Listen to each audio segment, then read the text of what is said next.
Good evening everyone, welcome back to our channel. Today we will discuss about chemical properties of phenol, and in this video we will talk about Kolbe-Smith reaction.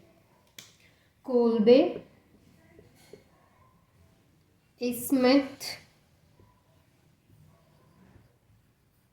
reaction.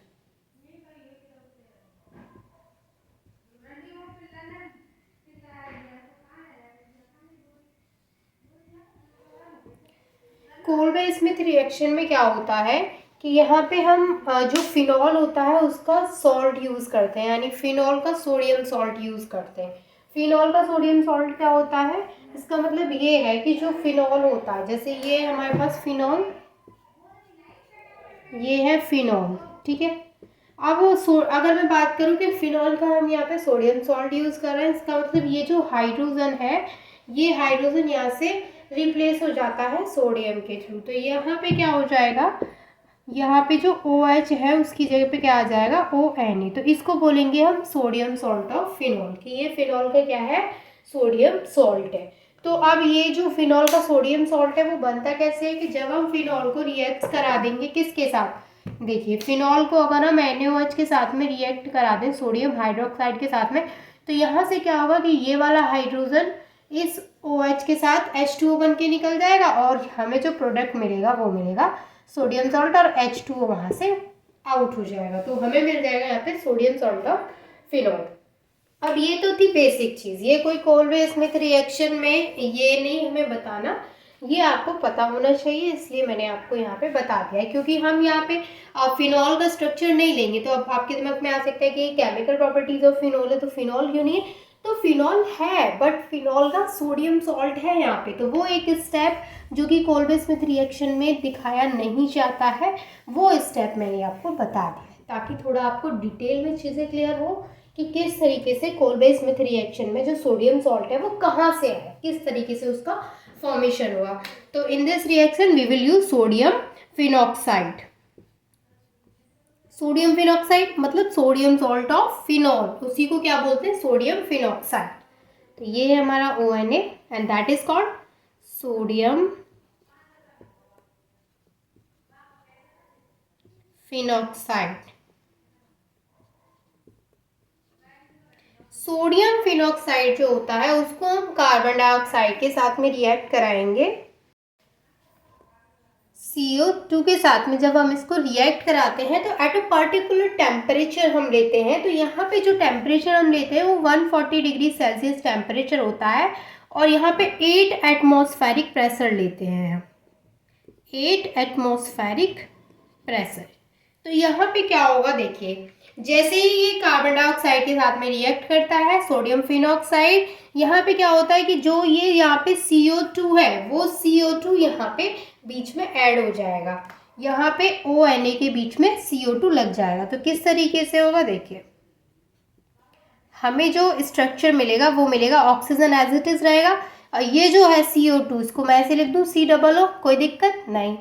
अब ये हो गया Na। अब इसका नाम क्या है, इसका नाम है sodium phenyl carbonate, sodium phenyl carbonate, ठीक है, इसको बोलते हैं हम सोडियम फिनाइल कार्बोनेट। देखिए जहाँ भी समझ में नहीं आता है आप मुझसे कमेंट करके पूछ सकते हैं, मैं पूरी कोशिश करती हूँ कि आपके जो भी कमेंट्स होते हैं उनका रिप्लाई करने की। तो यहाँ पे आता है हमारा सोडियम फिनाइल कार्बोनेट। अब ये जो सोडियम फिनाइल कार्बोनेट यहाँ पे आया, इसमें क्या होता है, इंट्रा मॉलिक्यूलर रीअरेंजमेंट होता है, यानी इंट्रा मॉलिक्यूल का मतलब है मॉलिक्यूल के अंदर ही रीअरेंजमेंट होता है। तो रीअरेंजमेंट में क्या होता है, अब देखिए रीअरेंजमेंट होना क्यों ज़रूरी है, अभी मान के चलिए कि अगर हम इसको ऐसे रिएक्ट कर रहे हैं तो कभी कभी क्या होता है कि जो रिएक्शन है वो फर्दर रिएक्ट करने के लिए दूसरे जब रिएजेंट के साथ में रिएक्ट करती है तो उसको रीअरेंज होना पड़ता है। तो यहाँ पे एक इंट्रामॉलिक्यूलर रीअरेंजमेंट भी होता है। तो इंट्रामॉलिक्यूलर रीअरेंजमेंट में क्या होता है, देखिए इंट्रा मॉलिक्यूलर रीअरेंजमेंट, ठीक है, लिख लीजिएगा पूरा। जब इंट्रामॉलिक्यूलर रीअरेंजमेंट हम यहाँ पे कराते हैं तो इस वाली पोजीशन, आपको पता है कि यहाँ पे क्या होगा, यहाँ पे हाइड्रोजन होगा। अब यहाँ से जो हाइड्रोजन है वो हाइड्रोजन तो हमारा यहाँ चला जाएगा ऑक्सीजन के पास में, और ये जो COONA है वो यहाँ आ जाएगा, मतलब रीअरेंज हो जाएगा स्ट्रक्चर। तो हमें जो स्ट्रक्चर मिलेगा वो क्या होगा, यहाँ पे OH, यानी यहाँ से यहाँ पे जो हाइड्रोजन है वो हाइड्रोजन यहाँ पे चला जाएगा, और जो COONA है वो एज इट इज यहाँ जुड़ जाएगा। आपको दिख तो रहा है ना COONA, ठीक है। ये COONA जब यहाँ पे आ गया, अब इसका नाम क्या हो गया, सोडियम सैलिसिलेट। इसको बोलेंगे हम सोडियम सैलिसिलेट।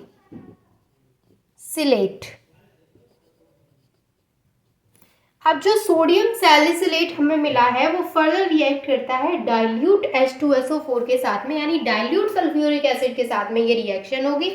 तो जब ये डाइल्यूट सल्फ्यूरिक एसिड के साथ में रिएक्ट करता है H2SO4, जो कि कैसा होगा, डाइल्यूट होगा। तो यहाँ पे क्या होता है कि जब ये रिएक्शन होती है तो जैसे यहाँ पे जो COO है, जो OH है उससे कोई छेड़छाड़ नहीं होगी, वो एज इट इज रहेगा। जो COONA है वहाँ से Na हट जाएगा और उसकी जगह पे हाइड्रोजन लग जाएगा। तो यहाँ पे जो हमें फाइनल स्ट्रक्चर जो मिलता है वो क्या मिलता है, सैलिसिलिक एसिड। यहाँ OH हो गया और यहाँ पे होगा COOH। ये जो मिला है इसको हम बोलते हैं सैलिसिलिक एसिड।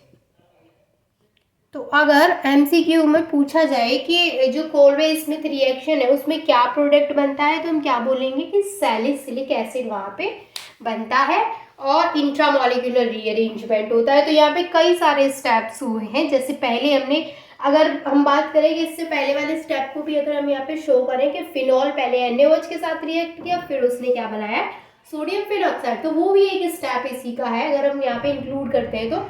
लेकिन यहाँ पे इंक्लूड नहीं किया गया है तो कोई दिक्कत नहीं, मैंने तो आपको बता ही दिया स्टार्टिंग में कि किस तरीके से ये सोडियम फिनॉक्साइड बना है।